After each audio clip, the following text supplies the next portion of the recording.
School Education and Literacy, Sri Sanjeev Kumar Chakatti DDP, Chakatti DDR&D, Dr. Sameer Kamath, Lieutenant General N.S. Raja Subramani, Vice Chief of Army Staff, Paramvir चक्र विजेता सूबेदार major Sanjay Kumar ji, Bharat सरकार के अन्य सभी अधिकारी वर्ग और मेरे प्रिय बच्चों, मीडिया के मित्रों और सभी हमारे बच्चों के जो यहाँ अभिभावक मौजूद हैं, उन्हें भी मैं संबोधित कर रहा हूँ।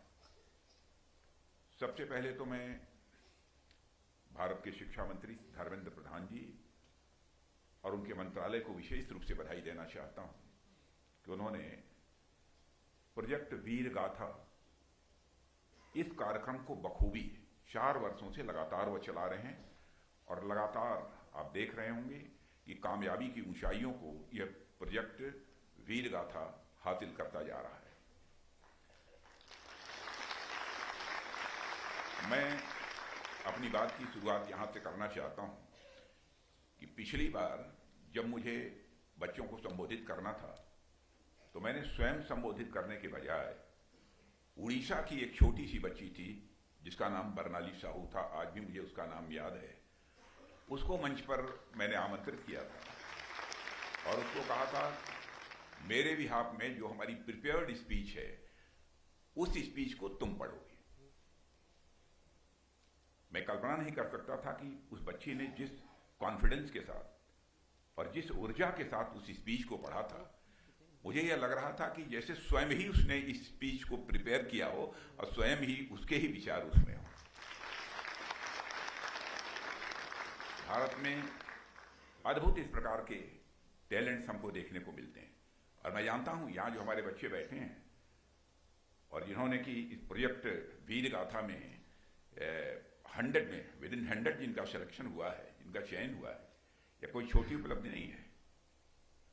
मैं कह सकता हूं आप भारत के भविष्य हैं, इस सच्चाई को कोई नकार नहीं सकता। आप में से ही कोई डॉक्टर बनेगा, कोई इंजीनियर बनेगा, कोई आईएएस बनेगा, कोई chief of army staff, naval staff, air staff बनेगा। आप ही में से निकलने वाले हैं। आप ही सारी दुनिया में भारत का मस्तक ऊंचा करेंगे। आपके अंदर वह टैलेंट है, आपके अंदर वह करिश्मा है और इसमें इस प्रोजेक्ट में जिस तरीके से आप सबका एक्टिव पार्टिसिपेशन रहा है, मैं सच बताऊं कि आज के 3 साल पहले तो मैं इसकी कल्पना भी नहीं कर सकता था। यह प्रोजेक्ट वीर गाथा एक इतना सक्सेसफुल साबित होगा, इसकी मुझे कल्पना नहीं थी। अब 8 लाख बच्चों से इसकी शुरुआत हुई और आज 2.25 करोड़ से ज्यादा बच्चों ने इसमें पार्टिसिपेट किया है।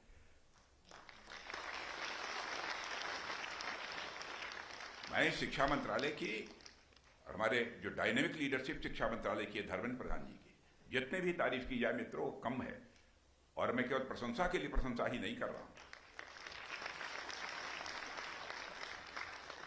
और आप सब इस प्रोजेक्ट वीर गाथा के माध्यम से भारत के गौरवशाली इतिहास से परिचित हो रहे हैं और जैसा कि धर्मेंद्र जी ने बताया कि इसमें 100 जिन बच्चियों का सिलेक्शन हुआ है उन 100 में आउट ऑफ 166 हमारी गर्ल्स हैं, हमारी बेटियां हैं। और मुझे बताया गया कि एक कोई यहां पर मणिपुर की बेटी है, नेमने इनेंग, यहां है कि नहीं? नेमने वहां की है? नहीं है यहां? कहां है? बहुत छोटी होगी। हाँ यही है। अभी डायस पर तुम्ही से बात किया था मैंने ना, मैं इसको पहचानता नहीं था, बाई चांस मुझे लगा कि यही बेटी होगी। बैठ जाओ बेटा। अब इसके माता पिता बचपन में ही इसके गुजर गए। किन परिस्थितियों में उसने यह टैलेंट हासिल किया है कि 2.25 करोड़ बच्चों में 100 का जिनका सिलेक्शन हो रहा है उसमें इसने अपना स्थान बनाने में कामयाबी हासिल की।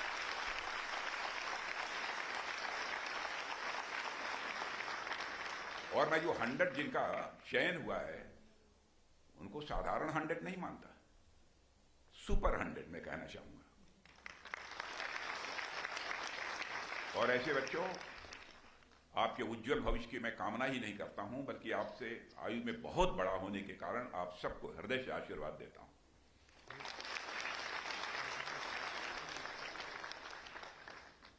और मैं पूरी तरह से आश्वस्त हूं यह कार्यक्रम और भी आगे चलकर और अधिक कामयाबी हासिल करेगा। मुझे तो कभी कभी आश्चर्य होता है कि कैसे आप लोगों ने, क्योंकि आपको यदि कुछ लिखना होगा तो उसके लिए आपने कंप्यूटर पर जाकर रिसर्च किया होगा, उसकी प्रॉपर एनालिसिस की होगी, तब जाकर आपने यह काम किया होगा। यह कोई साधारण काम नहीं है। और हमारे जो हीरोज हमारे देश के हैं, चाहे हमारे सेना के जवान हों, नेवी के हों, एयरफोर्स के हों, अथवा इसके पहले जिन लोगों ने देश को आजादी दिलाने में अपना बलिदान दिया है, उन सब के बारे में जानना और बखूबी जानना, इसके लिए बहुत लंबी आप सबको एक्सरसाइज करनी पड़ी होगी। इसीलिए मैं कहना चाहता हूं कि आप जो अब तक के हमारे भारत के हीरोज रहे हैं, तो भविष्य का यदि कोई है तो आप सब हैं।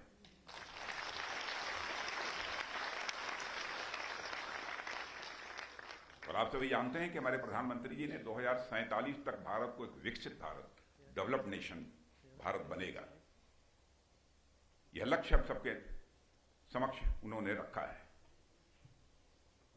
और मैं ही नहीं, सारी दुनिया भी सच्चाई को स्वीकार कर रही है कि 2047 तक भारत एक डेवलप्ड नेशन, एक विकसित भारत बनकर रहेगा, इसमें कहीं किसी को संदेह नहीं।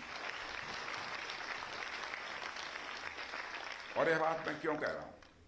दुनिया के कई देशों में जाने का मुझे अवसर प्राप्त होता है। हर 2-3-4 महीने पर दुनिया के किसी न किसी देश में जाने का अवसर मिलता है। यानी दुनिया के जो सुपर पावर मारे जाते हैं कुछ ऐसी कंट्रीज, वहां भी जाने का अवसर मिलता है, और अन्य देशों में भी। मैंने देखा है कि भारत के बारे में लोगों की धारणा कैसी बदली। पहले इंटरनेशनल फोरम पर भारत कुछ बोलता था तो भारत की बातों को जिस गंभीरता पूर्वक लिया जाना चाहिए, लोग नहीं लेते थे। लेकिन आज भारत इंटरनेशनल फोरम पर कुछ बोलता है, सारी दुनिया कान खोलकर सुनती है कि भारत बोल क्या रहा है।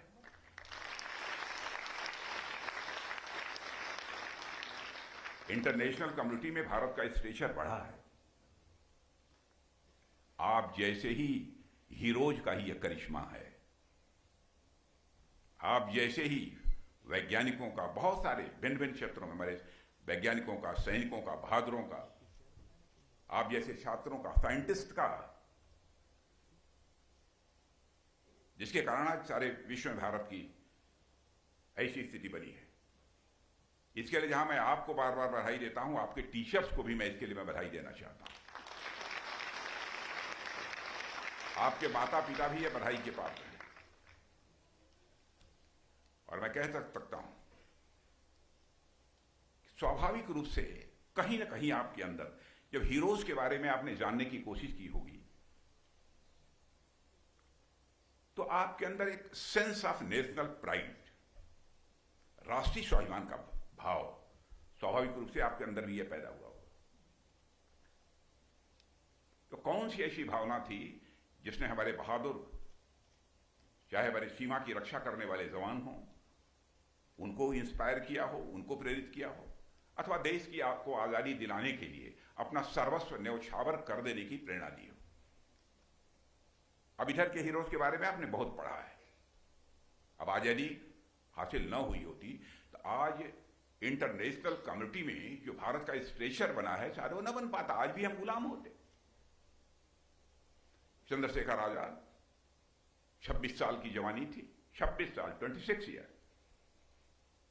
इसी उत्तर प्रदेश के इलाहाबाद के कंपनी गार्डन में अपने रिवॉल्वर की गोलियों से अपने दुश्मनों को भूनते भूनते, जब रिवॉल्वर में नहीं, उसमें अंग्रेज, जब रिवॉल्वर में अंतिम गोली शेष बची तो उन्हें इस बात की चिंता सताने लगी कि कहीं विदेशियों के रिवॉल्वर की विदेशी गोली हमारे जिस्म में प्रवेश कर हमारे जिस्म को नापाक न कर दे।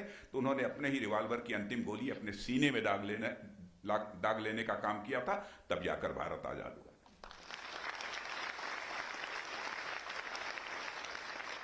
अब आप ही जैसे नौजवान अशफाकुल्लाह खां थे, 21 साल के थे, माँ कहती थी बेटा शादी कर ले, शादी कर ले, बहू ला, मैं बूढ़ी हो गई हूं, मेरी सेवा करेगी, मेरी परवरिश करेगी। लेकिन अशफाकुल्लाह खां के दिल में आज़ादी हासिल करने की दीवानगी थी, मुस्कुराकर मां के आग्रह को टाल देते थे। लेकिन अंग्रेज की हत्या करने के मामले में जब फांसी की सजा हो गई और जब फांसी के तख्त पर ले जाया गया तो मजिस्ट्रेट ने पूछा, बोलो अशफाकुल्लाह, तुम्हारी अंतिम मुराद क्या है? जो भी तुम्हारी अंतिम मुराद होगी, जो भी तुम्हारी इच्छा होगी, यह संदेश तुम्हारी मां तक पहुंचा दिया जाएगा। राष्ट्रीय स्वाभिमान के धनी, सेंस ऑफ प्राइड के धनी अशफाकुल्लाह खान ने कहा, ऐ मजिस्ट्रेट, जाकर मेरी मां से कह दो फांसी के तख्त पर खड़े होकर बोल रहे हैं, जाकर मेरी मां को यह संदेश दे दे कि तुम्हारा बेटा अशफाकुल्लाह आज फांसी के तख्त पर खड़े होकर अपनी शादी रचाने जा रहा है, तुम्हारी मुराद पूरी करने जा रहा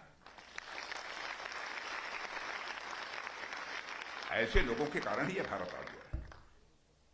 और मैं सच में कहना चाहता हूं, आप लोगों ने जो वीर गाथा प्रोजेक्ट में जो हिस्सा लिया है, जिस प्रकार की कामयाबी आपने हासिल की है, आपके इंटेलिजेंस की मैं दाद देता हूं, आपके एंथुसियाज्म की मैं प्रशंसा करता हूं, आपके पैट्रियटिज्म, आपके देशभक्त की मैं प्रशंसा करता हूं। अद्भुत यह मिक्सचर इन सब इंटेलिजेंस का भी, एंथुसियाज्म का भी, पैट्रियटिज्म का, आप सब लोगों के अंदर हमको देखने को मिल रहा है। और मुझे तो यह लगता है कि जो भारत को विकसित भारत बनाने का हमारे प्रधानमंत्री ने लक्ष्य रखा है, उसको पूरा करने में मेजर कंट्रीब्यूशन आप जैसे नौजवानों का होने वाला है, आप जैसे बच्चों का होने वाला है। आपके अंदर एक क्रिएटिविटी है, सृजन करने की, बनाने की, कुछ कर देने की क्षमता है। लेकिन बच्चों, एक बात मैं कहूंगा जिसका मैं सदैव अपनी जिंदगी में, आज भी जहां पर मैं बैठा हूं जिस चेयर पर, उस समय भी ध्यान रखता हूं। क्योंकि कम आयु है आपकी, इसलिए मैं आपको बतलाना चाहता हूं। ध्यान रखना, यदि प्रोजेक्ट वीर गाथा में आपको कामयाबी मिली है ना, जिंदगी में चाहे इससे भी बड़ी कोई कामयाबी मिल जाए, मन के अंदर ईगो नहीं आना चाहिए, ईगो, अहंकार नहीं आना चाहिए। जितने आज शालीन हो आप, जितने विनम्र हो, यह विनम्रता, शालीनता पहले से भी बढ़नी चाहिए। विनम्र और शालीन होने से कोई छोटा नहीं होता, शिष्टाचार का पालन करने से कोई छोटा नहीं होता। जो मानते हैं, अब उनको मैं क्या कहूं, अब आप समझ लीजिए क्या कहना चाहिए। जितना ही आदमी विनम्र होगा, शालीन होगा, उतना ही उसका कद बढ़ता है, लोगों की नजरों में सम्मान बढ़ता है। इसको मत आने देना। जैसे आपने देखा होगा ना, मैथमेटिक्स आप बहुत सारे, लगभग सारे बच्चों ने पढ़ा होगा। अब जैसे कोई नंबर है, मान लो नंबर 1 है, 1 के पहले कोई पॉइंट लगा दो, अहंकार, ह पर जो पॉइंट लगता है, अयुओ में जो 0 लगता है, ह के ऊपर पॉइंट लगा दो, पॉइंट हटा दो, अहकार हो जाएगा। अब यदि ह के ऊपर पॉइंट लगा दो, अहंकार हो जाएगा। यह पॉइंट यदि नंबर 1 के पहले लगा दो तो 1 की वैल्यू 1 नहीं रह जाएगी, 1 की वैल्यू 1/10 हो जाएगी।